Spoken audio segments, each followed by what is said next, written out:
유인물이 3개예요, 3개. 첫 번째가 강의 계획표고,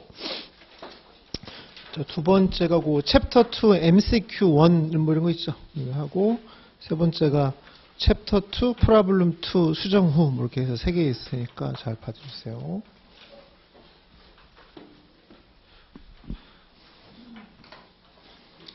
일단 강의 계획표 먼저 펴보시고, 강의 계획표. 3월 달에는 이제 경제학 한 거고, 4월 달에는 이제 재무관리인데, 재무관리가 이제 훨씬 더 어렵겠죠, 일단. 그래서 계속 월목 쭉 수업을 하는데요. 자, 맨 밑에 내려가 보시면, 그 밑에서 두 번째 줄에 선수 과목 보이죠, 선수 과목? 첫 번째가 관리회계를 들으셔야 돼요. 그래서 관리회계 안 들으신 분 손 들어보세요. 잘했어요. 그래서 이 FM이 원래는 이게 16번 해야 되거든요. 그 정도로 난이도가 있는 건데 이걸 저희가 이제 이걸 16번 하면 여러분들 시간이 길어지잖아요. 그래서 학원에서 이거를 8번으로 줄인 대신에 대신에 이제 그 요구사항이 뭐냐면은 여기 오실 때 어드밴스랑 MA는 듣고 오란 말이에요. 물론 들었던 기억만 있으면 안 돼요. 실력도 있어야겠죠. 그래서 예를 들면 이게 뭐의 약자예요? 그래서 earning per share, 그러니까 EPS가 뭔지는 아는 거잖아요. 그죠? 그럼 주가와 관계를 per라고 할 거고, 그러면 재무관리는 per를 연구하겠죠. 그럼 EPS가 뭔지 이걸 얘기하고 있으면 안 되잖아요. 그럼 이건 됐다고 치고 진행을 하는 거니까, 어드밴스 안 배우신 분은 이거 모를 수도 있으니까는 하여튼 조심하고, 그 다음에 이게 뭐의 약자예요? 컨트리뷰션 마진이죠. 공헌이. 뭐 변동비, 고정비 이런 보캐블러리를 또 처음부터 제가 강의할 수는 없잖아요. 그거 하면은 16번이 필요한 거고 8번 안에 끝내려면은 이건 됐다고 치고 정리가 들어가야 되기 때문에 실력보다는 제가 더 이제 중요하게 생각하는 건 용어입니다. 용어. 그냥 저는 막 안다고 생각하고 막 쓰고 있는데 이제 그거 미리 안 배우신 분들은 용어 때문에 또 이제 쓸 수가 있으니까 그래서 이미 이거 수강 안 하고 이제 들어온 분들은 지금 한 달이 지났으니까 어쩔 수가 없으니까 그냥 버텨요. 들은 사람들도 뭐 이렇게 그렇게 실력 있는 사람들은 아니니까는 실력의 문제가 아니라 용어의 문제인 거니까 그래서 너무 못 알아듣는 용어가 나오면은 그냥 그때 질문을 하란 말이에요. 제가 알려줄 테니까 할 수 없으니까. 용어 때문에 그렇게 얘기하는 거니까 어떻게 생각하시고. 그래서 어쨌든 FM이 원래는 이거 지금 반으로 줄인 대신에 지금 요 두 가지는 기본적으로 안다 하는 전제에서 하는 겁니다, 일단. 자, 그 다음에 이제 거기 우리가 총 9장까지가 있는데, 원래는 이제 8번 안에 9장을 다 끝내야 되는데, 우리가 이제 작년도부터 시뮬레이션이 들어왔거든요. 그럼 갑자기 시뮬레이션 문제를 또 풀어드려야 되고, 그 다음에 또 올해부터 4월 1일부터는 또 엑셀이 나오잖아요? 그럼 또 엑셀도 얘기를 하다 보면, 그러면 이게 또 16번을 다 할 수는 없으니까, 그럼 할 수 없이 그렇다고 더 길게 갈 수는 없기 때문에 그래서 일단 하느라고 하는데 일단 뭐 거의 안 될 것 같아요. 그래서 맨 마지막에 8장하고 9장은 동영상으로 보시면 돼요. 그럼 2017년도 저랑 만나는 거예요. 제 동생이라고도 할 수, 아직 족보를 정리 못했는데 제 형일 수도 있고 동생. 어떻게 해야 돼요? 2017년도에 저는 지금 저한테 형이에요, 동생이. 하여튼 그 친구를 만나서 같이 강의를 배우고. 그래서 우리 오프라인에서는 그 7장 디리버티브까지 한다 이렇게 생각하시면 됩니다. 일단 자 그리고 BC 전체 수험 전략은 MA 시간 다 해드렸기 때문에 또 여기서 얘기하기가 뭐 하고 어쨌든 중요한 것만 다시 얘기하면 MCQ가 몇 프로예요? 50%죠. 50%. 다시 얘기해 되겠네. 50%. 그 다음에 TBS가 몇 퍼센트? 35%. 그러니까 이거 아까 어드밴스나 이거 MA 안 들으신 분은 걱정하지 마요. 분위기가 다 들으나 안 들으나 똑같으니까. 그 다음에 이제 우리 리튼 커뮤니케이션이 몇 프로예요? 15%다. 그래서 이제 100%가 나오는데 일단 잠깐 보시죠. 자, 맨 앞에 우리 교재 맨 앞에 잠깐 펴보세요. 1페이지. 1페이지 보시면 맨 오른쪽에 그 BEC, 비즈니스 인프라멘트 컨셉이 우리는 4시간이고요. 테슬릿 5개인데, 거기 MCQ가 50%인데 62문항이죠? 일단은 문항수로는 62문항이니까. 그럼 한 문항당 0.8점이다. 이렇게 생각하시면 되고. 자, 그 다음에 이제 그 TBS가 거기 가로치면 5개라고 되어 있잖아요. 그게 좀 바뀌었어요. 그래서 4개로 고쳐주시고, 5개를 4개로 좀 수정해주고. 요거 4개입니다. 4개. 그럼 하나에 몇 점이에요? 9점이죠, 9점. 4936 하니까. 그러니까 TBS 큰 거 하나 나오면 하여튼 9점짜리니까. 아까 MCQ는 하나에 몇 점이라고 했어요? 0.8점이면. 그럼 요거 하나는 요거 몇 문제랑 비슷해요? 11문제? 뭐, 그 정도 되겠죠. 그러니까 이거 하나 틀리면 가는 거예요. 이거 하나가, 이거 11개니까요. 그러니까 이거 자기가 준비 안 된 세트가 나왔으면은, 하여튼, 뭐, 가는 체제다. 이렇게 생각하시면 되니까. 그래서 근데 특히 이제 요번에 주의할 점은 엑셀까지 들어왔기 때문에, 그럼 엑셀이 가장 파급 효과가 미치는 과목이 결국 재무 관리겠죠. 왜냐면 현가표. 이제 현가표를 안 준다 이거죠. 현가표를 안 주고, 엑셀에 그 프레젠트 밸류랑 퓨처 밸류랑 연금 있죠, 연금. 그 조금 심화되면은, MPV나 IRR까지 본인이 그 엑셀이 있는데 왜 네가 못하냐, 뭐 이런 식으로 하겠죠. 그동안 현가표를 줬지만 이번에 그런 식으로 바뀔 테니까, 그런 연습을 좀 해주셔야 되겠죠. 그다음에 이제 리튼 커뮤니케이션은 3문제다 이렇게 보시면 돼요. 근데 지금 요 4문제 중에 거의 100% 출제되는 데가 어디냐면 우리 그 강의 계획표 다시 펴보세요. 자, 강의 계획표 보시면 거기 3장 제목이 뭐라고 돼 있어요? 자, 재무제표 분석돼 있죠. 거기서 100% 거의 100% 출제가 됩니다. 그래서 일단 3장. 주로 이제 뭐가 나오냐면은 그 비율 분석하는 거예요. 그래서 재무제표 던져주고 레이쇼 돌려라 이런 거 나오는 거니까 3장이 거의 100% 출제된다고 보시면 되고, 그 다음에 이제 지금 초반 보니까 그 다음 중요한 게 2장이에요. 2장. 2장이 타임 밸류 머니니까 아까 얘기한 엑셀이 지금 막 들어왔기 때문에 프레젠트 밸류, 퓨처 밸류, 뭐 애뉴어티 뭐 이런 거 있죠. 이런 거를 계산하시오를 아마 출제할 텐데 처음이다 보니까 심하게 안 낼 테니까 오히려 2장을 내기가 좋단 말이에요. 그래서 올 때는 2장을 좀 더 열심히 해야 된다 보시면 되고.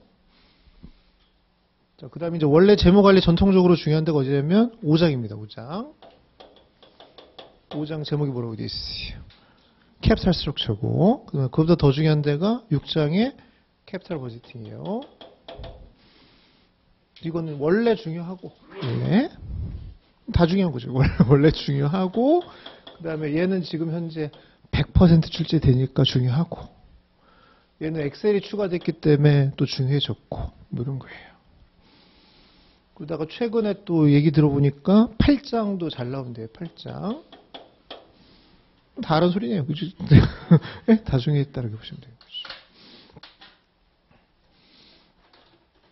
그래서 지금 거의 얘기 들어보면 요 4문제는 거의 MA 더하기 FM이에요. MA 2문제, FM 2문제 이런 거고, 이제 가끔 이제 경제학이 한 번씩 들어와요. 그럼 경제학 시간에 탄력성 배웠죠.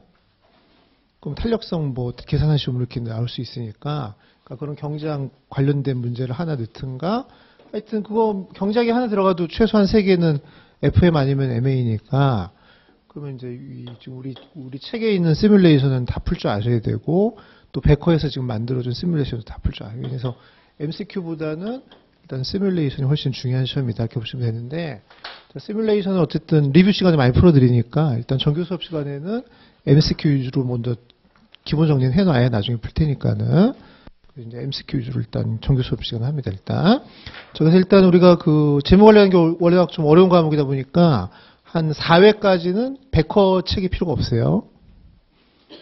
그래서 5회차부터 아마 백허 책을 갖고 다니시면 되니까, 그래서 앞으로 한 4회까지는 백허 책 없이 노란 책이죠. 노란 책 이거 하나만 왔다 갔다 하시면 됩니다. 일단. 하여튼 요 순서대로 중요한 거 지금 순서대로 다 정리해 주시고. 근데 제가 볼 때 거의 여기서 그냥 한 2문제 출제된다고 생각하시면 돼요. 2문제 출제되는 게 현재 분위기다 이렇게 하시면 돼요. 근데 아까 MA나 뭐 어드밴스 안 들어도 3장, 2장은 잘 따라올 수 있으니까 거기까지는 아무 선수 필요가 없는데 이제 5장, 6장부터는 아까 얘기한 것처럼 어드밴스나 이제 관료에게 용어가 좀 등장하니까 그쪽 지식이 좀 필요하다 이렇게 보시면 되죠. 자, 그 다음에 2페이지 가보시고. 자, 마찬가지로 거기 테스트릿이 5개인데요. 첫 번째 테스트릿이 오른쪽에 보시면 MCQ 31문제 푸는 거고요. 두 번째가 또 MCQ 31문제 푸는 겁니다. 그다음에 세 번째가 TBS 2문제고, 네 번째 TBS 3를 또 TBS 2로 바꿔야겠죠. 그래서 두 개 푸는 거예요. 마지막에 리튼 커뮤니케이션 3문제 나온다 이렇게 생각하시면 됩니다. 일단. 근데 이제 MA 시간을 설명드렸지만 우리 지금 BEC 과목에는 과목이 몇 개 들어와 있어요. 5개죠, 5개. 근데 그 중에 이제 우리가 가장 변동성이 심한 과목이 코퍼레이트 거버넌스거든요. 그래서 코퍼레이트 거버넌스나 IT 같은 경우는 좀 약간 이상한 핀트가 이상한 문제가 나오면 우리가 대처하기 힘든데, 다행히 MA나 FM 같은 경우는 양은 많으나 하여튼 공부만 하시면 다 풀 수 있게끔 나와요. 그래서 제가 볼 때 MA하고 FM은 목표 점수를 90점으로 하셔요. 90점. 꿈에 그리던 점수 90점 정도를 해야, 왜냐면 해칭을 해야 되니까 다른 파트에서 좀 이상한 문제가 나온다 하더라도 여기서 90점 이상 받아주면은 안정적으로 합격을 할 수 있으니까 이렇게 해놓으시고, 다행히 그래도 요 네 문제가 다 여기서 나오니까. 예? 저기 막 IT 이런 거 나오면 돌아버리네. IT를 시뮬레이션 낸다는 건 결국 어떻게 내겠어요? 용어 묻겠죠, 용어. 그잖아요. IT 용어 묻는다든가. 제가 볼 때 여러분들 하여튼 이 시험에서 가장 험한 그 문제가 뭐냐면, 아직은 이제 안 나온 것 같은데, 코퍼레이트 거버넌스 있죠? 배웠어요? 코퍼레이트 거버넌스에서 거기서 계산 문제 낼 수는 없잖아요. 그럼 코퍼레이트 거버넌스에서 나올 수 있는 최악의 문제는 뭐냐면 DRS죠. 모르는 게 좋아요, 지금. 네? 그걸 DRS를 내기 시작하면 이게 이제 여러분들이 맛이 간다겠죠. 그런 험한 꼴 나오기 전에 빨리, 분위기 좋을 때 빨리빨리 하기로 하시자고, 일단. 여기서 만약에 두 문제가 DRS 나온다 그러면 저도 이거 안 할 거예요, 이제. 방법 없으니까, 저도 이제. 그러니까 아직은 희망이 있으니까, 아직은 시도해 주시라고, 일단. 그래서 요거 잘 생각해요. 요게 언제부터 출제된다고 했었어요? 2017년도에 처음 나온 거예요. 그럼 2010년도까지는 MCQ가 85%였던 거예요. 그땐 즐겁겠죠. 그러다가 이제 작년도부터 시뮬레이션이 등장하면서 35점이 이제 딱 들어갔는데, 그러면 당연히 이게 들어오면 2016년도보다 2017년도가 합격률이 더 올라가야 돼요? 떨어져야 돼요? 떨어질 것 같은데, 실제로 이제 퍼포먼스를 보니까 더 올라갔단 말이에요. 그럼 왜 올라갔냐면, 첫 번째는 TBS 초창기니까 문제 수준을 낮춰서 냈겠죠. 두 번째, 35점을 MA나 FM으로 떼었겠죠.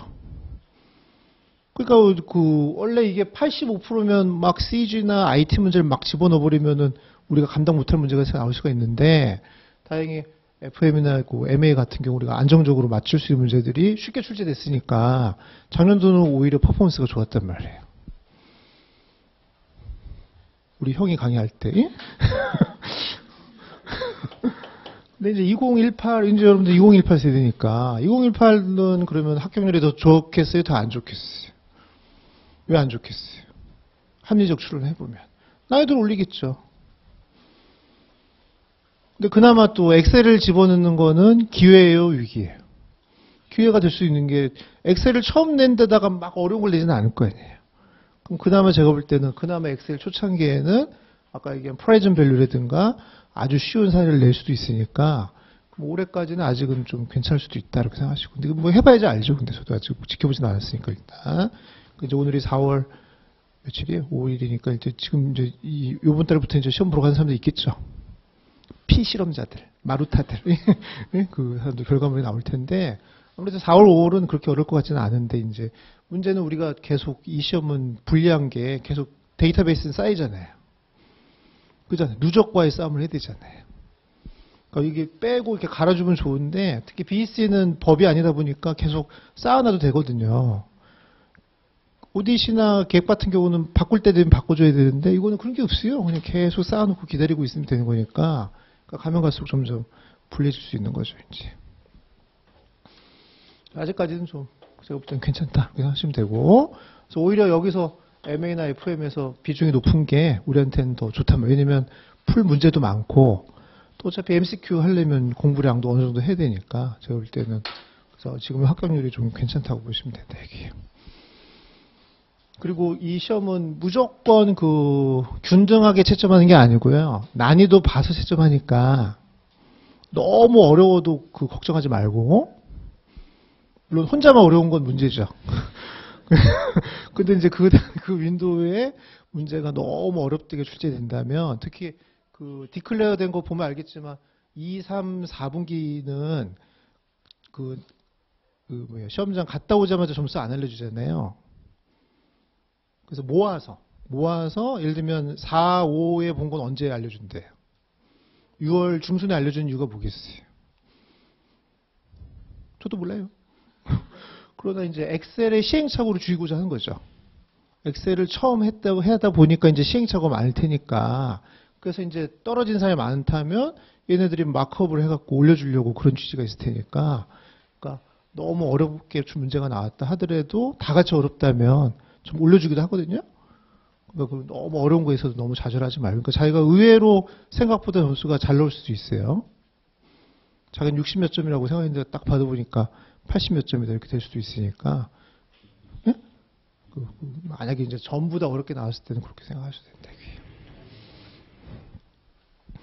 어쨌든 그래서 FM은 일단 지금 시뮬레이션에서 출제가 많이 된다 이렇게 생각하시고,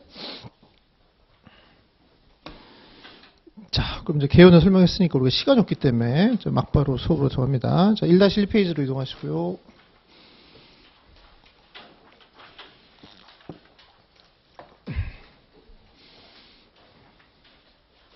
하나만 더 얘기하면 재무관리를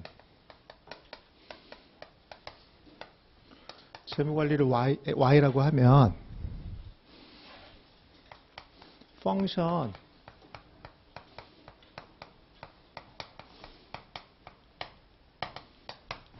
여러 가지의 그 종합적인 과목이 재무관리거든요. 일단 재무관리의 모태는 경영학이겠어요? 경제학이겠어요? 경제학이죠. 그래서 일단은 경제학. 근데 경제학은 이미 배웠잖아요? 믿고 제가 하고. 자, 그 다음에 재무관리는 경제 주체 중에 경제 주체 그럼 몇 개가 있어요? 3개죠. 기업이라든가 개인이라든가 정부 중에 누구를 연구하는 거예요? 기업을 연구하는 거죠. 그럼 기업을 또 연구하다 보면 기업의 행위를 그 아웃풋으로 내놓는 게 재무제표죠. 이번에는 재무제표, 재무회계를 좀 알아야겠죠. 그 두 가지가 필요하고, 자, 그 다음에 그 경영자가 또 의사결정하는 과목을 배우는 게 관리회계잖아요. 그럼 관리회계 몇 가지가 또 등장하겠죠. 특히 관리회계는 주로 숄텀 의사결정이었어요? 롱텀 의사결정이었어요?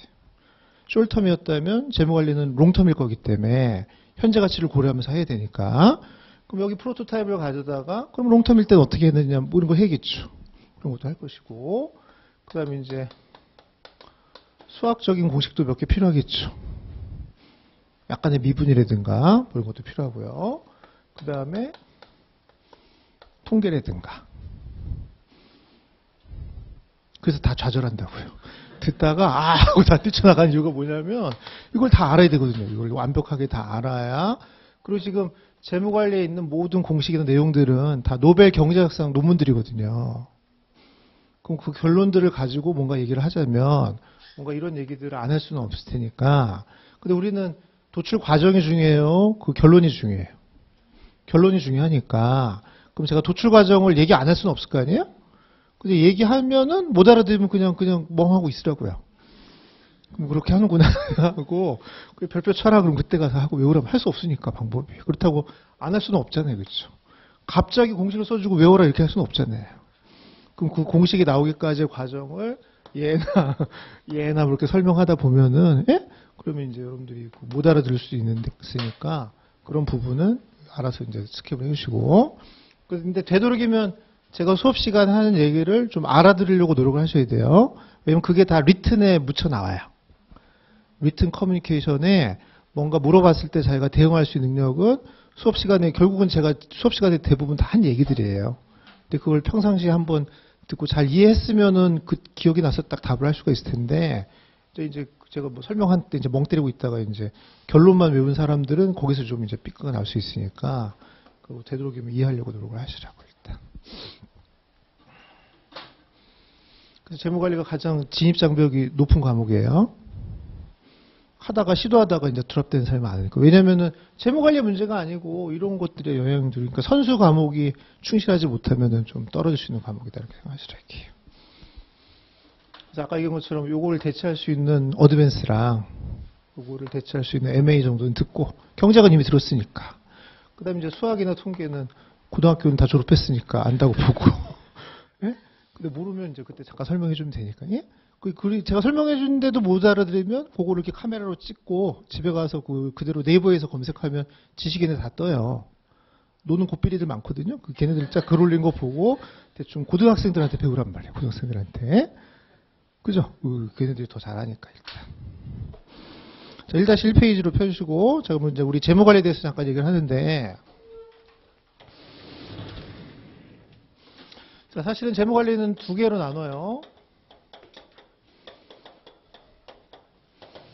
자, 기업 입장에서 기업의 재무를 어떻게 관리할 거냐를 얘기하는 거를 거의 두 번째 줄에 영어로 corporate finance라고 하죠. 기업 재무라고 하고. 자, 그 다음에 기업에다 투자한 사람들. 기업에다 투자한 사람들은 결국 주식이나 채권을 투자한 거겠죠. 그럼 주식이나 채권을 투자한 투자자들. 자, 투자자들을 위한 재무 관리를 거기 가로치면 인베스트먼트라고 보이죠. 투자론이라고 투자론. 그리고 코퍼레이트 거버넌스는 아무래도 경영학에 근접하겠어요? 경제학에 근접하겠어요? 요거는 경영학의 일부고, 예? 그 다음에 이제 요 인베스트 투자자 관점의 투자론은 경제학의 일부, 경제학. 그래서 이제 우리나라는 경영학이 힘이 세요? 경제학이 힘이 세요? 경영학이 힘이 세니까, 재무관리 그러면 위에 걸 많이 떠올리는데, 근데 원래 아까 재무관리는 다 노벨 경제학상 뭐 이런 거고, 미국 같은 경우는 이 경제학이 더 힘이 더 세죠. 그러니까 사실은 이게 그쪽에서는 또 대세인데, 어쨌든 재무관리 그러면 이걸 얘기할 수도 있고 이걸 얘기할 수도 있는데, 당연히 딱 봐도 어느 게 더 어렵겠어요? 밑에 게 더 어렵겠죠. 다행히 우리는 이제 요것만 하는 거예요. 요것만. 다행이다. 다행이다. 예? 다행이다. 왜냐면 우리는 CPA 관점에서의 재무관리를 알고 싶은 거잖아요. 그럼 CPA가 재무관리를 왜 알아야 되느냐? 왜 알아야 되겠어요? 그러면 우리가 어카운팅을 하다 보면, 오디트를 하다 보면은 페어밸류를 평가라고 돼 있는데, 페어밸류가 뭔지 알아야겠죠. 그럼 페어밸류를 알려면 캐시플로우를 알아야 되고, 더 중요한 건 할인율을 알아야겠죠. 그럼 그 할인율이 결국은 기업이 사용하는 할인율일 거 아니에요. 그럼 기업 관점의 재무관리를 그래서 알아야 된다겠죠. 또 우리가 디리버티브 파생상품의 개최를 하려면 파생상품을 알아야 되잖아요. 그럼 기업이 그 위험을 제거하기 위해서 파생상품을 한 그 행위를 알아야 우리가 어카운팅이라든가 걸 알 수가 있기 때문에, 우리는 CPA 시험을 위한 재무관리를 하는 거다 보니까 다행히 이거 위주로 출제가 되는 거니까. 그래서 앞으로 수업 시간에 재무관리 그러면 기업재무 얘기하는 거예요. 이거는 거의 이제 얘기 안 하고 일부 지식만 몇 가지 빼다가 이제 일로 가져와서 잠깐 얘기를 할 테니까 그렇게 생각을 하시면 된다겠죠. 근데 진짜 어려운 재무관리는 이제 말도 못하기 어렵다겠죠. 우리의 지금 재무관리는 기업 재무다 이렇게 생각하시고, 자, 그 다음에 이제 그걸 이제 잠깐 설명하기 위해서 제가 여기 그림을 그려드릴 테니까 이 그림은 나중에 사진으로 찍어주세요. 책이 없으니까.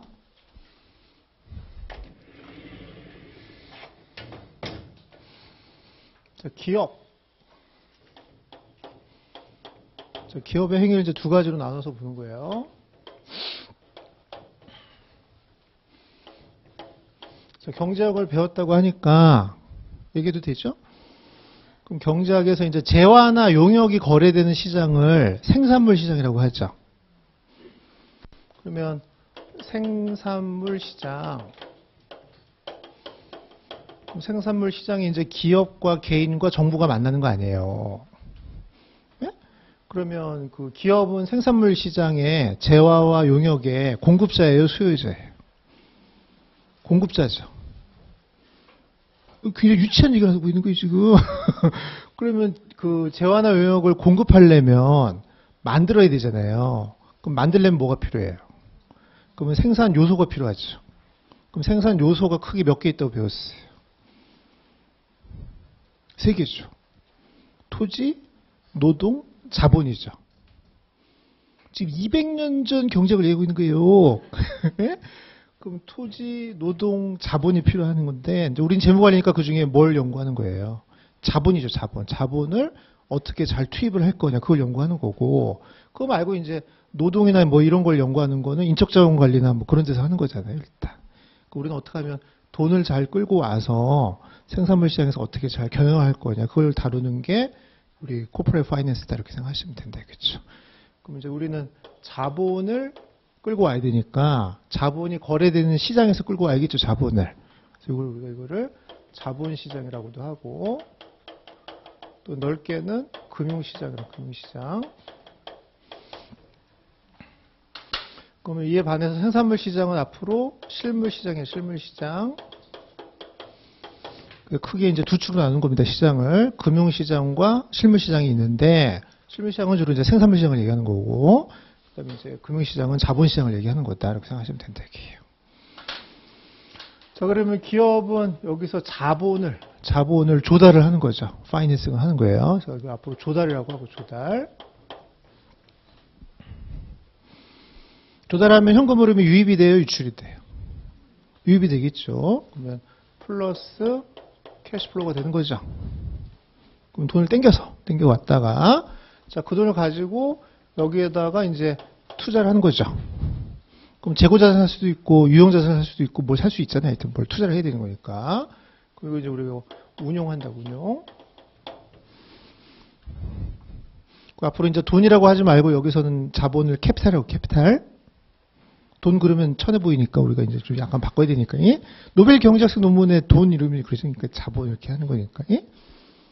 칼 마르크스의 대표적인 작품이 뭐예요? 자본론, 돈론 그러면 이상하잖아요. 그러니까 좀 이렇게 우아하게 좀 바꾸라 말. 돈이지, 결국 돈인데. 그러잖아요. 운용할 때는 현금 흐름이 유입돼요, 유출돼요? 유출이 되죠. 그래, 지금 제가 여기 쓴 건 다 T0 시점이죠. 첫날은 그렇게 되는데, 1년 후에는 어떻게 돼요? 여기서 돈을 뽑아갖고 와야겠죠. 2년 후에 뽑을게요. 2년 후에 뽑아갖고 와서, 그래서 누굴 줘야 돼요? 여기에 대가를 지불해야겠죠.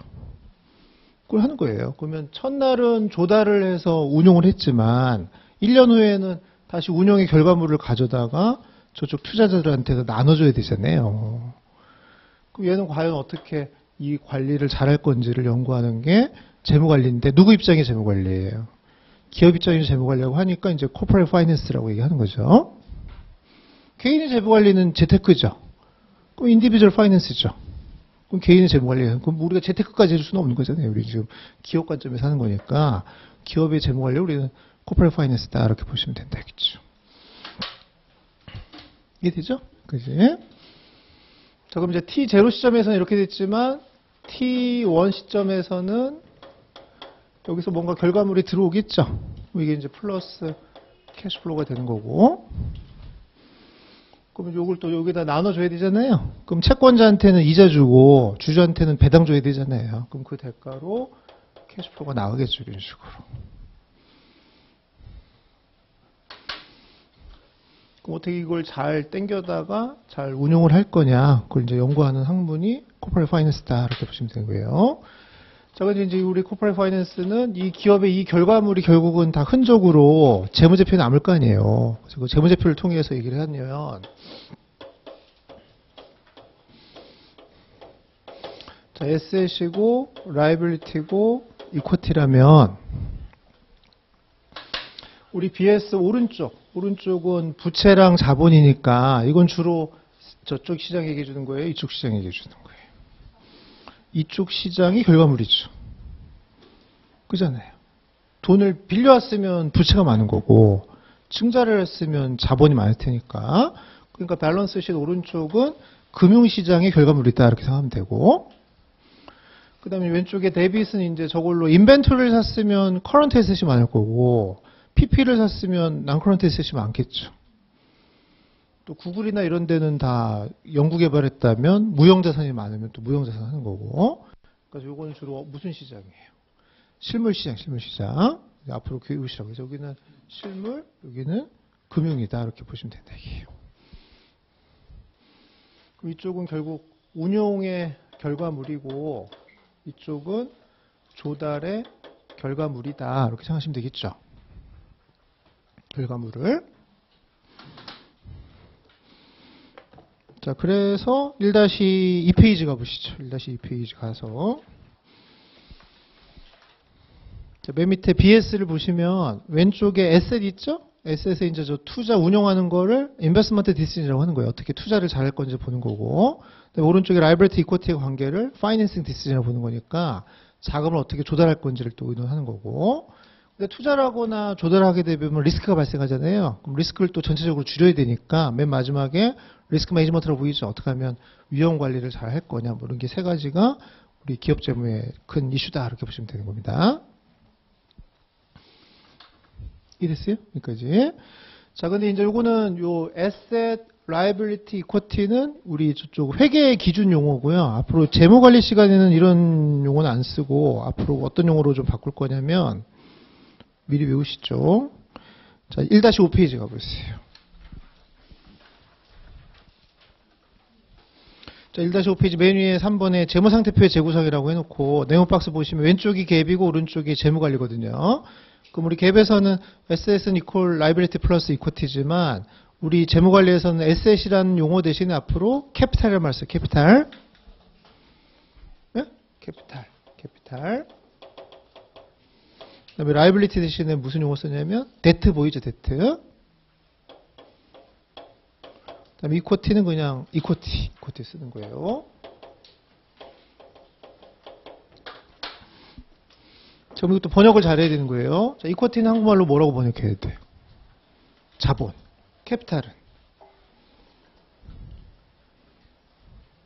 자본. 그죠? 그잖아요. 특히 아까 마르크스의 자본론은 캐피탈을 얘기하는 거잖아요. 그러니까 이게 번역을 잘해야 된다. 그래서 우리가 구분하기 위해서 그러면 이쿼티는 한국말로 이제 자기 자본이라고 하고 캐피탈 중에 주인이 가져간 투자한 돈이고 데트는 타인 자본이에요. 타인 자본. 그럼 캐피탈은 둘을 합쳤다고 그래서 총자본. 그냥 자본이라고 해도 되고 총자본.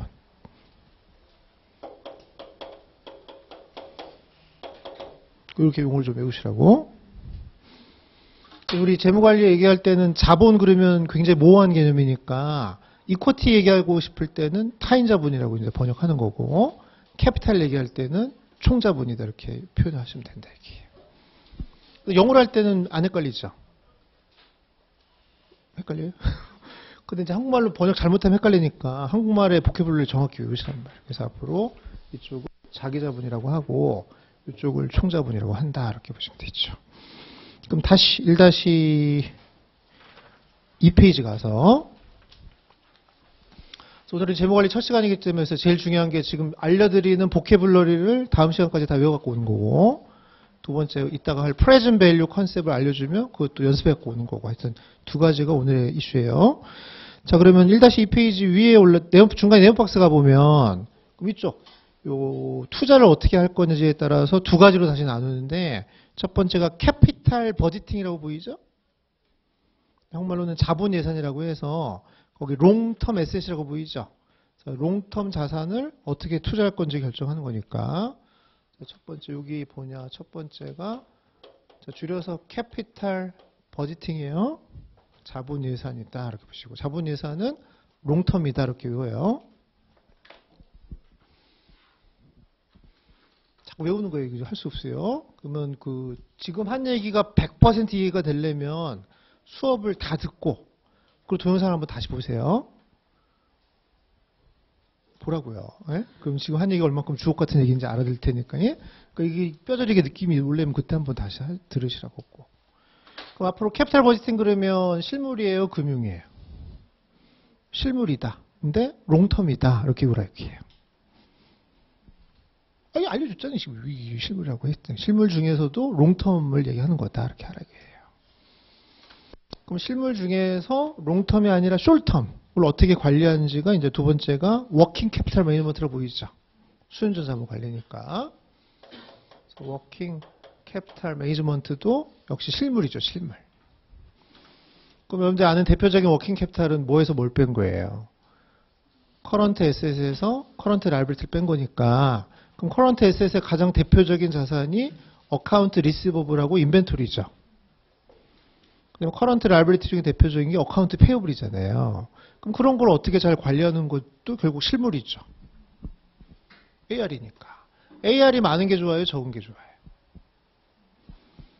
그런 건 이제 뒤에 가서 이제 배우자요. 근데 어쨌든 우리 AR이 많은 게 좋으냐, 저게 문제는 이제 리턴이 잘 나와요. 근데 결론적으로는 논쟁을 하셔야 돼요. AR이 많다는 소리는 외상을 많이 줬거나 길게 준 거잖아요. 그럼 그때 장점이 뭐예요? 매출이 증가하겠죠. 그잖아요. 안 좋은 점은 뭐예요? 유동성이 떨어지죠.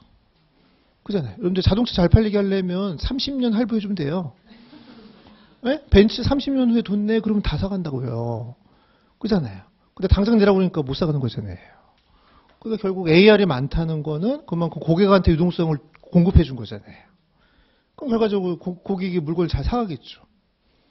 대신에 우리 유동성이 안 좋아지는 거잖아요. 그러니까 그런 반대급부가 있다, 이런 거. 그러니까 그런 거를 관리하는 게 워킹 캐피탈 매니지먼트고, 어떤 공장을 할지 말지, 또 회사를 인수합병할지 말지 이런 걸 연구하는 게 캐피탈 버짓팅이겠죠. 장기 투자하는 거니까. 이런 결국은 실물시장에서 하는 행위다, 이렇게 보시면 되는 게요. 근데 이제 아까 중요하다고 적어준 것 중에 이제 이게 대표적인 게 이제 그럼 투자를 하려면 투자가 가능한지 뭔가 지표가 있어야 될 거 아니에요. 그럼 그 지표로 이제 가장 유명한 게 NPV라는 거 많이 들어봤죠? 그래서 net 프레젠트 밸류라든가 뭐 이런 것들은 다 이거 관련된 지표들이니까, 그러니까 캐피탈 버짓팅을 잘해보고자 만든 지표인 거죠. 투자할 게 너무나 많다면 그 중에 하나 골라야 되는 거잖아요. 그렇죠? 여러분들은 재무관리가 재미있어요? 재미없어요? 재미없죠. 왜 재미가 없냐면 돈이 없기 때문이에요. 재무관리가 제일 재밌는 사람은 누가 제일 재밌겠어요? 돈이 많으면 재밌죠. 재무를 관리해야 되니까. 그잖아요. 그러니까 워렌 버핏이 제일 재밌겠죠. 몇 조를 굴리니까 재밌을 거 아니에요. 그러니까 여러분들은 재무관리가 재밌으려면 딱 어떻게 생각하시면 되냐면, 나한테 1,000억이 있다면 이렇게 가정하는 거예요. 없죠? 없어요. 뭔지 알아. 근데 소설을 써야 돼. 할 수 없어요. 나한테 1,000억 원이 있다면 뭘 하겠어요? 소비하는 거 말고. 네? 1,000억 원을 먹을 거예요? 죽어, 그러면. 그럼 나한테 현재 1,000억 원을 준다면 나는 무엇을 할까? 거기서부터 재무관리 출발하는 거죠. 그럼 부동산을 검색하겠죠. 그럼 부동산 시세를 보고, 그러면 NPV를 만들 수밖에 없어요. 그럼 그 해당되는 부동산 물건의 임대료의 프레젠트 밸류를 구해서 부동산 시세와의 차이를 구할 거 아니에요. 또 일부는 주식을 사야겠죠. 그잖아요. 또 환도 투자하고, 뭐 투자할 게 많잖아요. 그거 보면 재밌다고요. 근데 0을 하나씩 뺄수록 재미가 없죠, 이렇게. 그리고 0이 점점 줄면 소비로 바뀌죠. 그래서 부익부 빈익빈인 게, 돈 많은 사람들은 돈이 많으니까 재밌으니까 투자를 더 많이 하는 거고요. 돈이 없는 사람들은 계속 소비만 하는 거잖아요. 그러니까 머릿속에 항상 이런 생각을 좀 하란 말이에요. 없어요. 다 없어. 없는데, 그렇게 자꾸 생각을 해야 조금이라도 생길 거 아니에요, 일단은. 그리고 이런 걸 평상시에 생각을 해놔야 돈 많은 투자자를 만났을 때 대화가 되겠죠. 밥 먹고 이것만 생각하는 사람하고 밥 먹고 쇼핑만 생각하는 사람하고 만나서 대화가 되겠냐고요. 그걸 자꾸 평상시에 생각을 하는 것이죠. 여기에 1,000억 원이 있다면 재무관리는 재밌는 거죠. NPV가 이렇게 딱 왜 필요한지가 알게 되는 거고, 돈이 없으니까 저딴 걸 왜 할까 뭐 이렇게 되는 거죠. 이제 이해돼요? 그지? 네. 그러니까 여러분들이 수업을 좀 재밌게 더 효율적으로 들으려면 각 과목마다 그 추구하는 그 모델이 있어요. 그거에 감정이입을 좀 하시란 말이에요. 텍스가 재밌으려면 어떻게 해야겠어요? 텍스가 제일 궁금한 사람이 누구겠어요? 세무조사 받으면 되죠. 세무조사 받는 순간 빨리 밤을 새서라도 세법을 배워야 되는 거잖아요. 그 다음에 이제 로가 재밌으려면은 깜빵에 가면 되죠. 그럼 형법이 얼마큼 중요한지 알 거 아니고 그렇게 할 수밖에 없다니까. 오디세이 재밌으려면 인차지가 된다고 가정해야겠죠. 스텝은 안 되고 스텝은 책임이 없으니까. 그럼 인차지가 돼서 내가 요번에 감사보고서 잘못 쓰면은 나도 깜빵에 간다. 그럼 이것도 배워야겠지.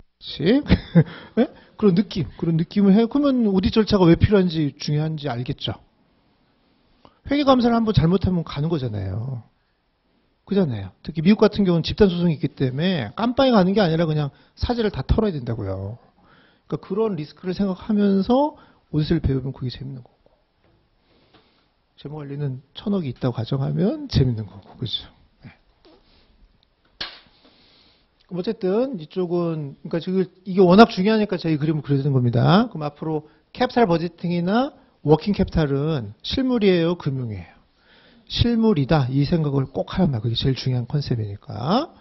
그럼 반대로 이제 이쪽의 대표적인 논리가 뭐냐면, 파이낸싱 디시전 가보시면 첫 번째가 캐피탈 스트럭처라고 보이죠? 캐피탈 스트럭처. 요 구성 비율이에요. 요 구성 비율을 어떻게 가져가는지 연구하는 게 캐피탈 스트럭처다. 자본 구조다. 이게 자본 구조. 그럼 자본 구조는 예를 들면 여기 100원이 있는데 10원, 90원이 좋은 거예요. 90원, 10원이 좋은 거예요. 그럼 그거에 따른 또 반대급부가 있겠죠. 그걸 또 다 리튼으로 말을 설명하셔야 돼요. 그럼 부채가 많았을 때 장점이 있고 부채가 많았을 때 단점이 있겠죠. 그런 걸 구별해서 어쨌든 적절한 비율을 구하자는 게 캐피탈 스트럭처라고 보시면 되고. 그럼 어쨌든 오늘은 처음이니까 이게 무슨 말인지는 모르더라도 캐피탈 스트럭처 그러면 금융을 얘기하는 거다. 이렇게는 생각을 하란 말이에요. 워낙 중요한 그림이니까 이 그림이. 그 다음에 두 번째가 이제 배당 이론이라고 되어 있죠. 배당.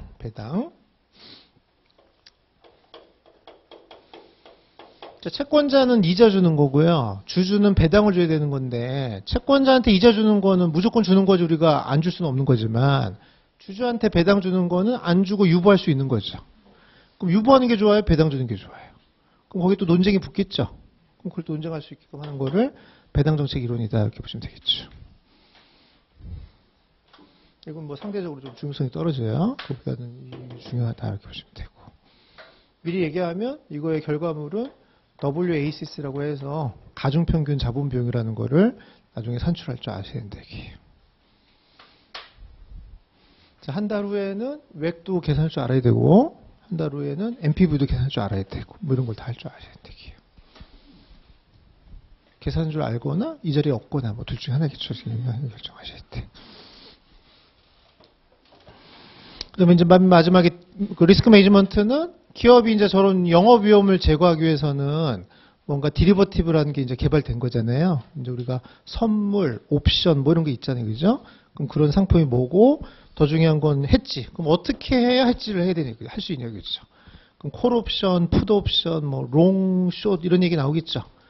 그럼 그걸 가지고 어떻게 해야 이게 해지가 되는지 방향성을 설정해야 되니까 그래서 그건 너무 어려우니까 이제 계산 문제보다는 아까 얘기한 리튼이죠, 리튼 커뮤니케이션이라든가 또는 아마 그 디리버티브는 용어 갖고는 시뮬레이션 나올 수가 있으니까 용어 정도는 세팅을 해주셔야 됩니다.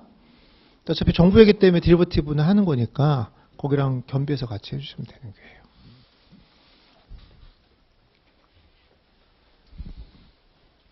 됐어요? 여기까지 일단 촬영 하실 분 하고 여기까지.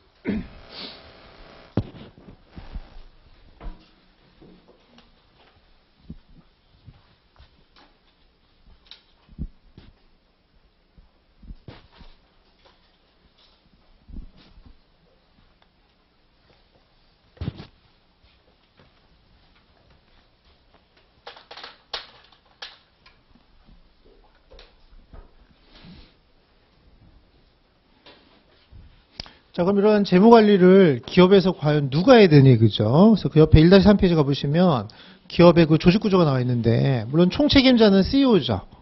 하지만 CEO가 이런 것까지 다 할 수는 없으니까, 그럼 CEO가 사실 제일 중요한 거는 경영 전략이라든가 인사관리잖아요. 그죠? 그럼 이제 CEO 바로 밑에서 이런 거 해주면서 이제 있는 사람을 뭐라고 해요? CFO라고 해요, CFO. 그래서 주로 CFO가 하는 역할들이 Financial Management다, Corporate Finance다 이렇게 봐야겠죠. CEO가 부르면 NPV도 얘기할 줄 알아야 되고, CEO가 물어보면 웩도 얘기할 줄 알아야 되고, 그 얘기를 항상 해주는 게 CFO가 해야 된다, 이게.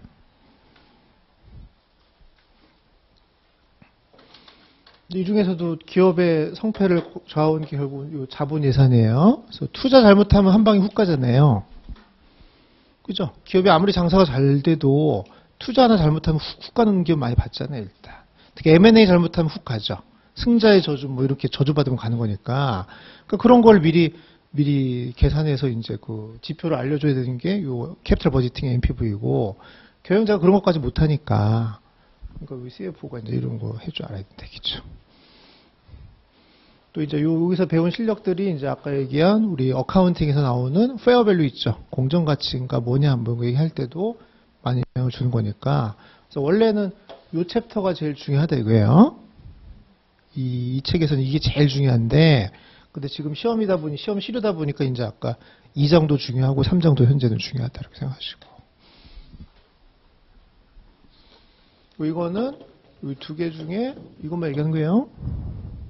이 얘기는 없다. 이 얘기는 빼고 얘기하는 거다 이렇게 생각하고. 우리가 회계학도 재무회계, 관리회계 이렇게 나누잖아요. 그럼 재무회계는 누구 입장에서 하는 거예요?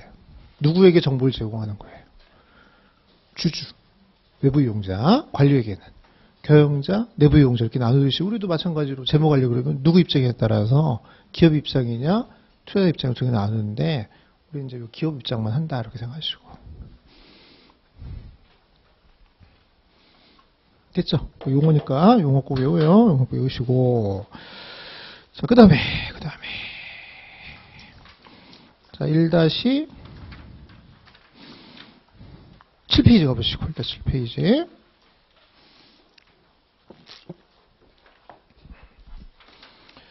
자, 이제 우리가 이걸 하기 위해서는 아까 저기 일반적인 투자자 관점에 그 투자론의 기본 지식이 좀 필요하기 때문에, 그래서 할 수 없이 이제 여러분들이 그 지식이 없다 보니까 1-7페이지 메뉴에 그 파이낸스 로라고 해서 금융의 법칙 한 3가지 정도가 있어요. 참고로 금융의 법칙은 제가 만든 용어이기 때문에 어디 가서 이런 얘기 쓰시면 안 되고 에세이 쓰는데 뭐 파이낸스 로에 의하면 이딴 소리 하시면 안 되고, 이거는 제가 쓴 말이니까. 그래서 거기 보시면 3가지 원칙이 있죠. 3가지 원칙을 좀 외우고 이해를 하셔야 돼요. 그거가 돼야 이 안에 들어가서 서로 대화가 되기 때문에, 그래서 그 얘기를 먼저 할 테니까 1-7페이지에 파이낸스 로부터 먼저 잠깐 얘기를 하잔 말이에요. 그럼 첫 번째는 뭐냐면 프레젠트 밸류랑 퓨처 밸류는 항상 현금 흐름이 반대 방향이 돼. 반대 방향.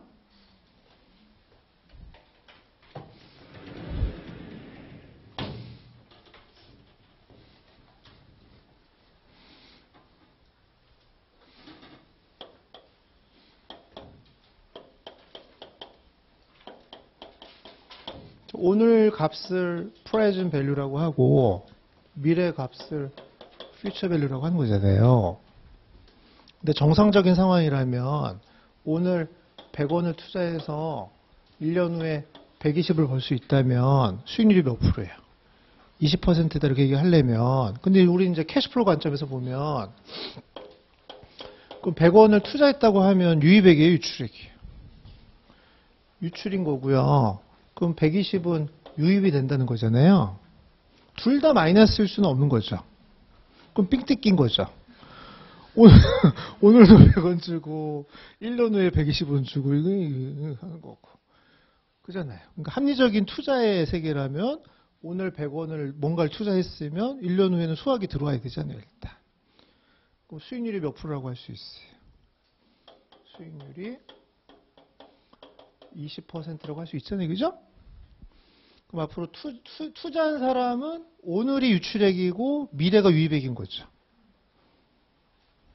그잖아요. 그죠?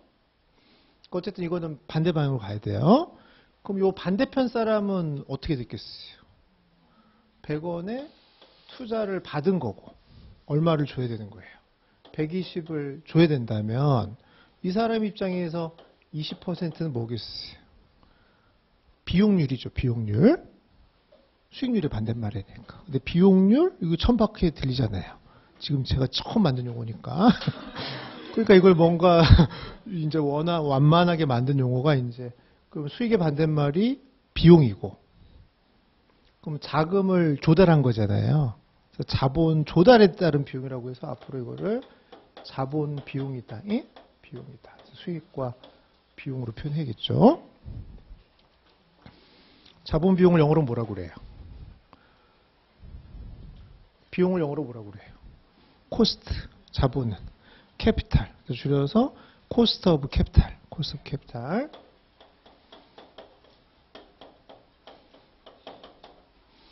코스트 오브 캐피탈 또 너무 기니까 이제 앞으로 더 줄여서 K.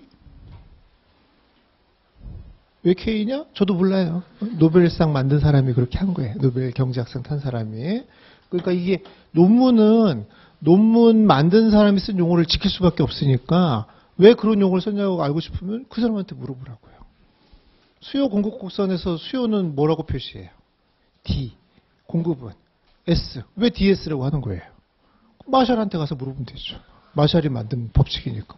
나한테 묻냔 말이에요. 그렇잖아요. 경제학에서 여러분들이 꼭 기억해야 될 사람이 아담 스미스, 마샬, 케인즈 뭐 이런 사람 있잖아요. 수요 공급 만든 사람은 마샬이니까 마샬한테 물어봐. 이렇게 해야죠. K도 이제 이거 만든 사람한테 물어봐야겠죠. 이제. 수익률은 영어로 뭐라고 해요? 수익률. 수익률은 자 yield라고도 하고 return이라고도 하는데 자, 주식은 주로 return이라고 많이 하겠어요? yield라고 많이 하겠어요? 주식은 주로 return이라는 표현을 좀 많이 쓰고 채권은 약간 yield라는 표현을 많이 써요. 왜 그러느냐? 그건 물어봐요. 거기다가 또 그 세계에서 많이 쓰는 용어니까. 그래서 이제 주로 주식은 return이라는 표현을 많이 쓰고 채권은 yield라는 표현을 좀 많이 선호한다 이거죠.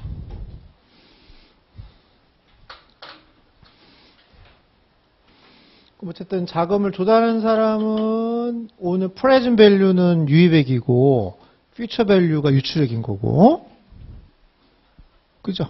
그 당연히 present value가 더 커야 돼요. future value가 더 커야 돼요.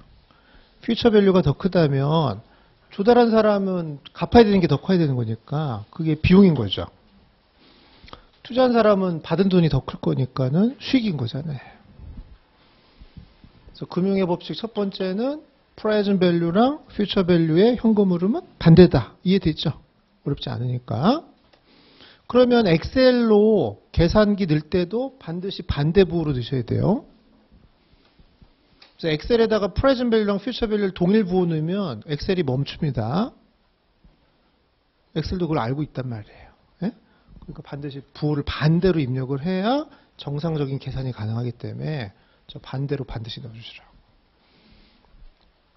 자, 두 번째 법칙은 그 밑에 내려가 보면 그 제로섬 게임이라고 보이죠. 제로섬 게임. 우리 금융시장, 특히 오른쪽에 금융시장의 법칙을 얘기하는 거니까 금융시장의 법칙은 제로섬 게임이니까 제로섬이 무슨 뜻이에요? 저놈 수익이랑 이쪽 비용이랑 합치면 0이 나와야 되는 거죠. 썸하면 0이 나와야 되니까. 자, 그러면 여기 답이 있는 거예요. 그럼 이 사람의 수익률은 20%고 이 사람의 비용은 20%니까 두 개 더하면 얼마가 나와야 돼요? 0이 나오는 거예요. 항상 0이 나오는 게 제로섬 게임이다. 이렇게 보는 거예요. 이해되죠? 그래서 책에서는 이제 10%인 거고 제가 여기 쓴 건 20%로 생각하시면 되는 거고. 근데 이걸 이제 여기다 대입을 하면 우리는 주로 기업 입장이니까 기업 입장에서 금융시장은 주로 이쪽이에요, 이쪽이에요.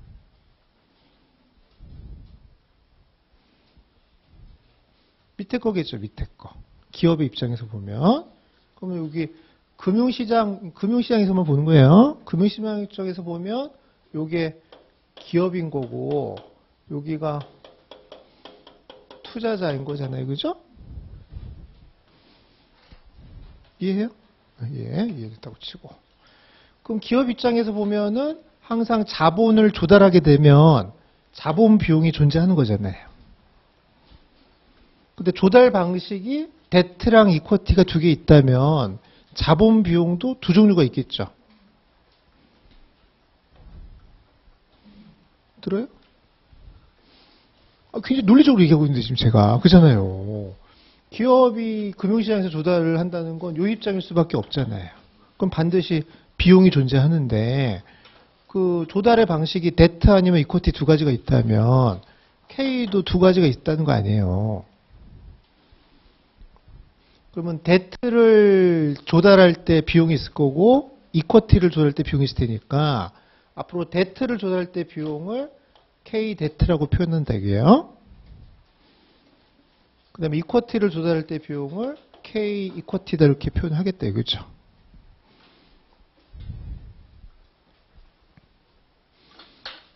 이건 한국말로 뭐라고 쓰면 되겠어요? 한국말로. 데트가 한국말로 뭐였어요? 타인 자본이고 K가 자본 비용이니까 이걸 한국말로 번역하면은 타인 자본 비용이죠. 무식하게 타인 자본 비용 이렇게 찝 되면 하나 빼주고 해야죠. 그래서 타인 자본 비용이다 이렇게 번역하고. 그러니까 이런 걸 이렇게 상세하게 설명하는 책이 없어요. 그러니까 지금 제가 이런 보케블러리를 얘기할 때 이제 한번 개념을 잘 잡아내시란 말이에요.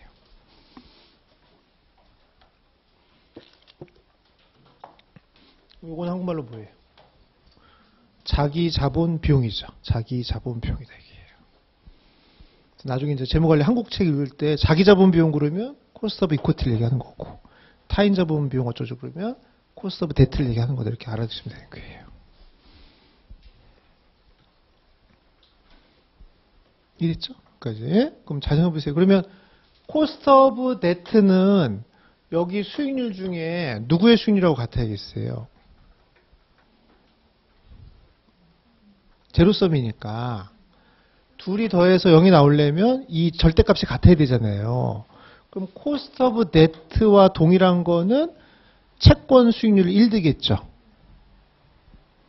우리 회사 채권 수익률과 값이 똑같을 거 아니에요. 그리고는 요 값이랑 일치할 거라는 게 제로섬 게임이 아니죠. 제로섬. 그거의 원칙이다 이렇게 보시면 되고. 게임이지 뭐 이것도 어떻게 조달 게임. 그 다음에 이제 이거는 주식의 리턴이랑 코스트 오브 이쿼티랑 같은 거겠죠. 이해해요? 여기까지가 금융의 법칙 두 번에서 맨 마지막에 해놨죠. 맨 마지막 두 줄에 주어까지 표현해놨으니까 잘 보시라고요.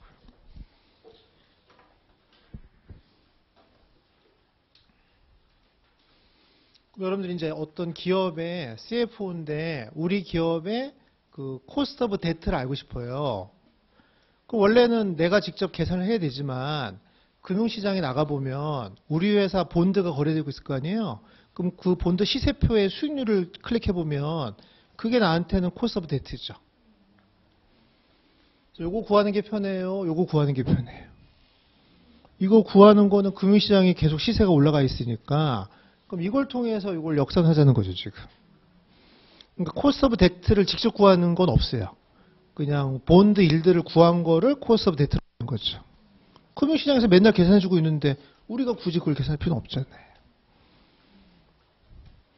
마찬가지로 우리 회사 주가 수익률이 있을 거 아니에요? 그 주가 수익률 우리한테는 코스트 오브 이쿼티다 이렇게 해야겠죠.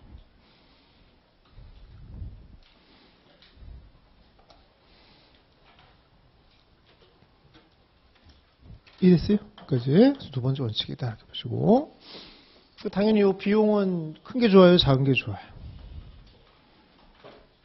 작은 게 좋죠. 이거 어떻게 해서든지 줄여보는 게 기업 입장에서는 중요한 거다 이렇게 생각해야겠죠.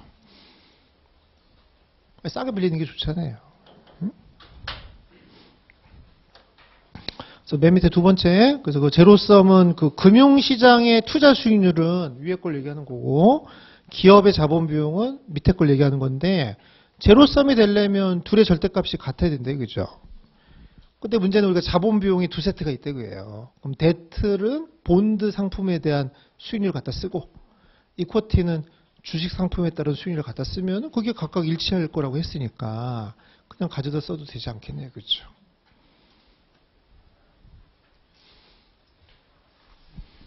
됐어요? 여기까지. 자, 세 번째, 마지막. 1-8페이지. 자, 하이 리스크, 하이 리턴이다. 뭔 얘기인지 알고 있죠? 하이 리스크, 하이 리턴이다.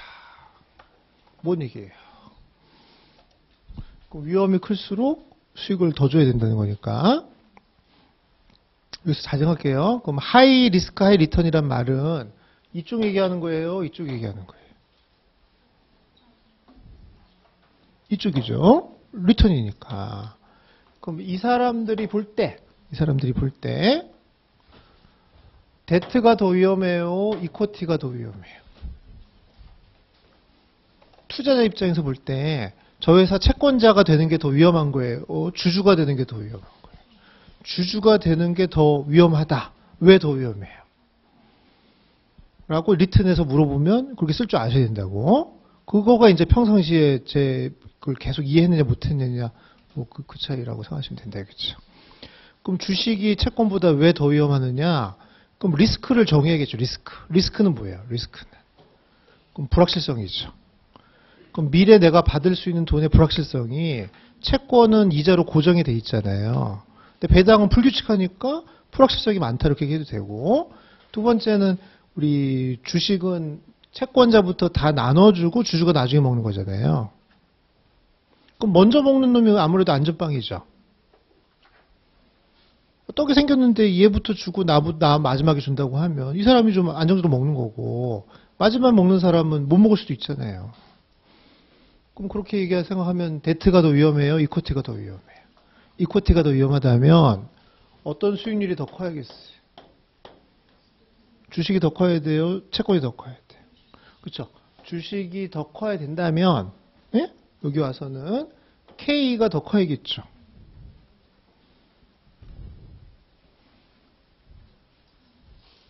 기가 막힌 법칙. 근데 금융의 법칙 이런 얘기는 하면 안 돼요. 우리끼리 조용히. 예?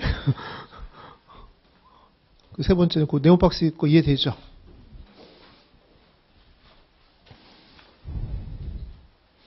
그러면 자기 자본 비용이 타인 자본 비용보다 왜 비싼지 이해되는 거죠? 이 한마디 하려고 무슨 법칙 3개 만들어낸 거라고요. 예? 이렇게 생각하시겠죠.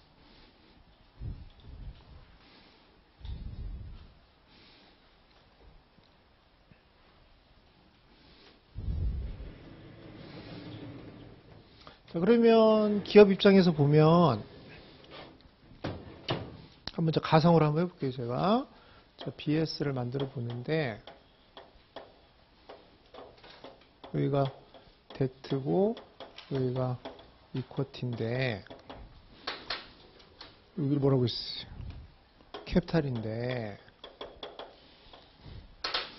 자, 채권자들한테는 오늘 100원을 조달을 하고 1년 후에 110원 주기로 한 거라고요. 예를 든 거예요. 그러면 K 데트가 몇 프로예요?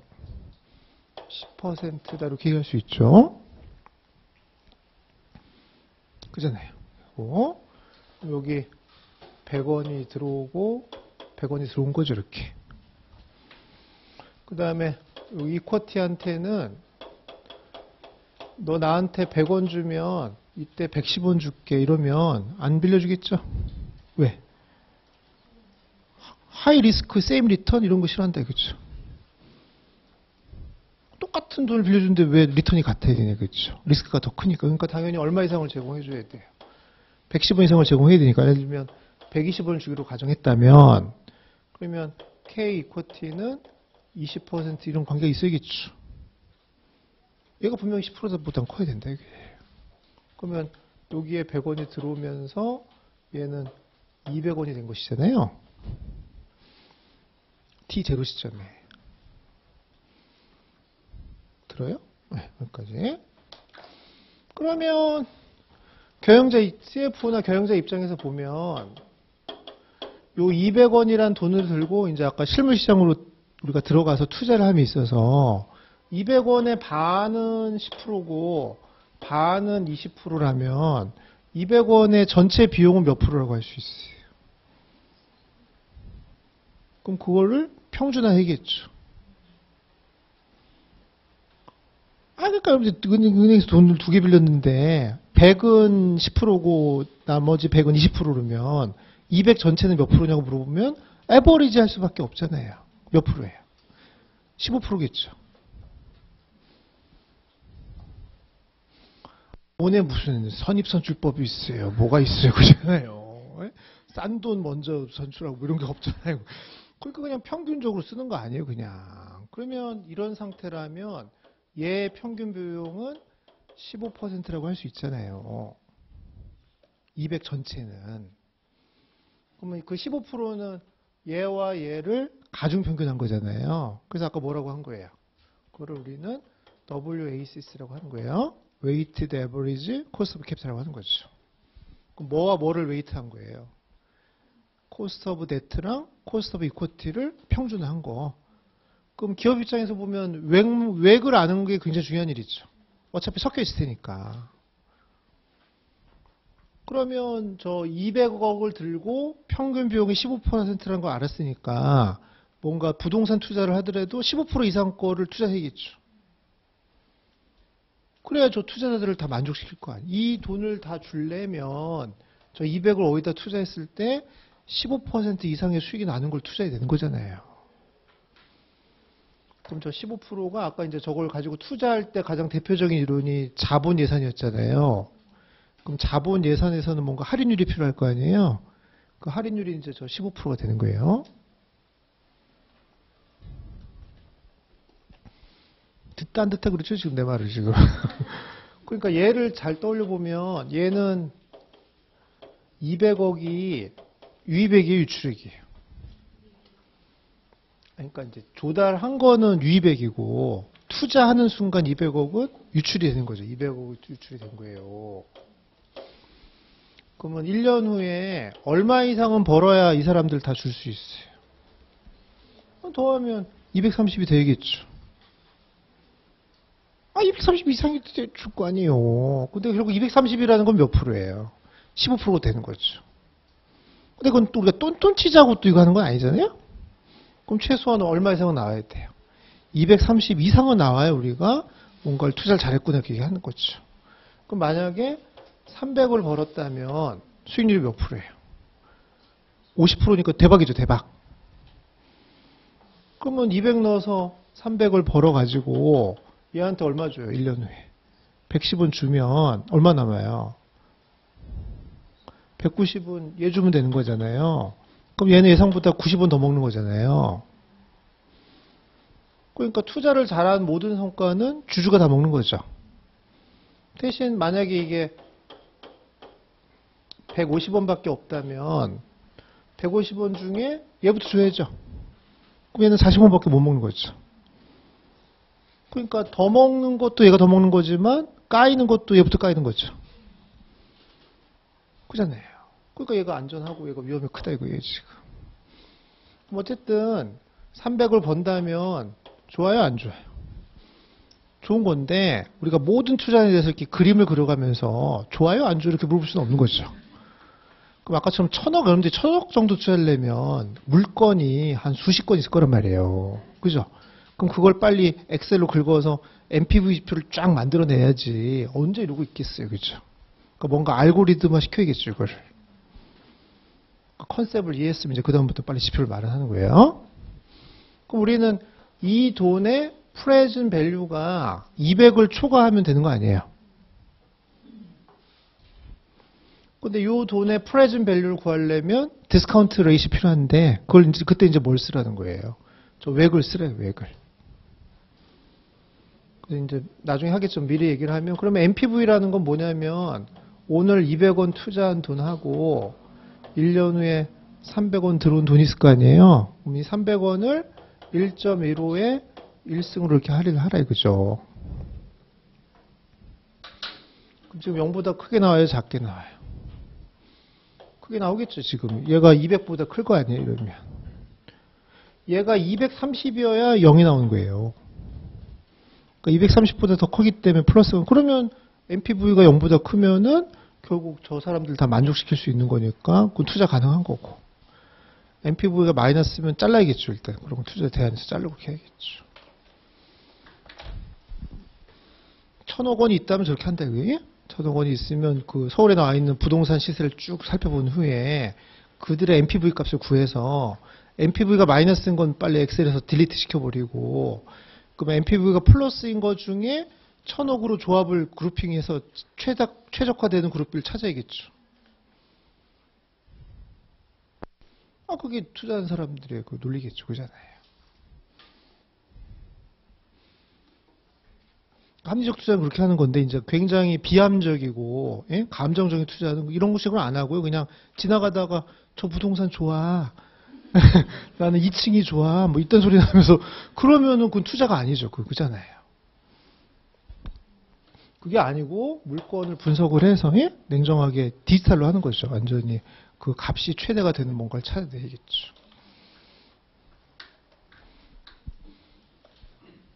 됐어요? 이게 아까 얘기한 그 기업의 재무관리의 일반론을 얘기한 거니까 특히 이제 이 시간 이후부터 웩이 뭔지는 이해하셔야 됩니다. 그래서 WACC는 K 데트랑 K 이쿼티를 데트와 이쿼티의 비율로 가중평균한 거다 이렇게 하면 되겠죠.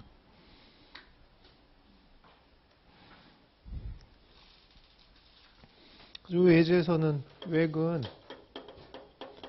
K 데트를 200분의 100만큼 웨이팅을 주고 K 이쿼티도 200 중에 100만큼의 웨이팅을 준 거잖아요.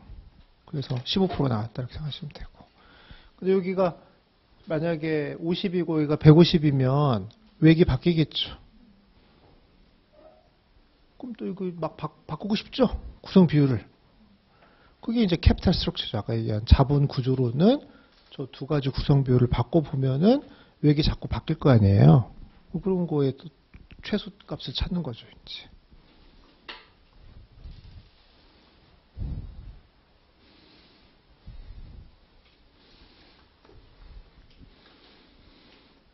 그래서 우리 지금 수업 시간에는 요즘 코퍼레이트 파이낸스가 보통 대학교 가보면 한 2학기에서 할 거를 지금 8번에 우리가 끝내야 돼요. 문제까지 다 풀고. 그러니까 제가 약식으로 빨리빨리 설명할 때 좀 알아듣고, 만약에 못 알아듣는다면 동영상을 꼭 보시란 말이에요. 동영상을 다시 보면은 웬만하면 이해하게 되게. 동영상을 볼 때 또 같이 졸고 있으면 안 돼요.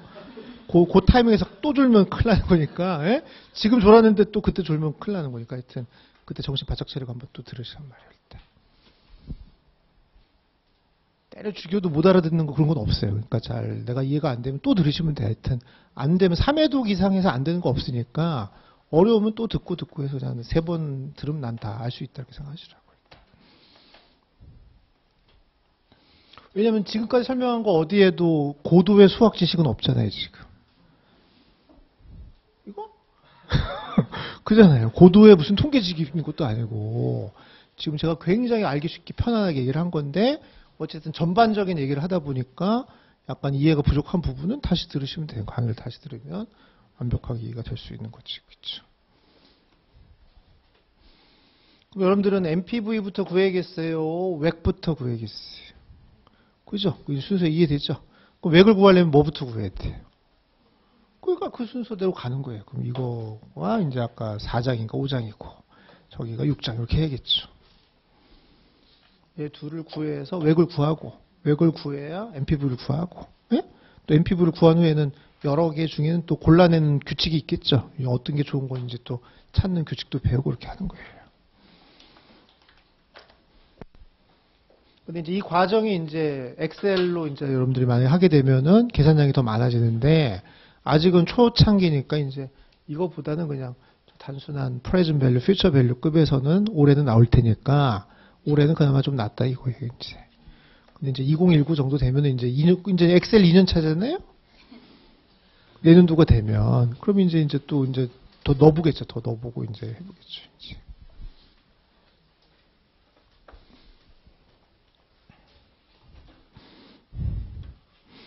여기까지 이해됐죠? 여기까지 그림 잘 그려놓으시고, 자, 잠깐 쉬었다가, 1-5페이지 가보시면, 자, 우리가 재무관리하기 위해서는 갭의 용어대로 쓸 수가 없기 때문에 일부를 좀 바꾸셔야 돼요. 그래서 아까 이제 메뉴에 재무상태표는 우리가 한번 용어를 바꾼 거 있으니까, 잠깐 쉬었다가, 거기 손익계산서도 싹 바꿔야 되기 때문에, 잠깐 쉬었다가, 거기 손익계산서부터 다시 할 테니까, 잠깐 쉬었다가 이제 합시다.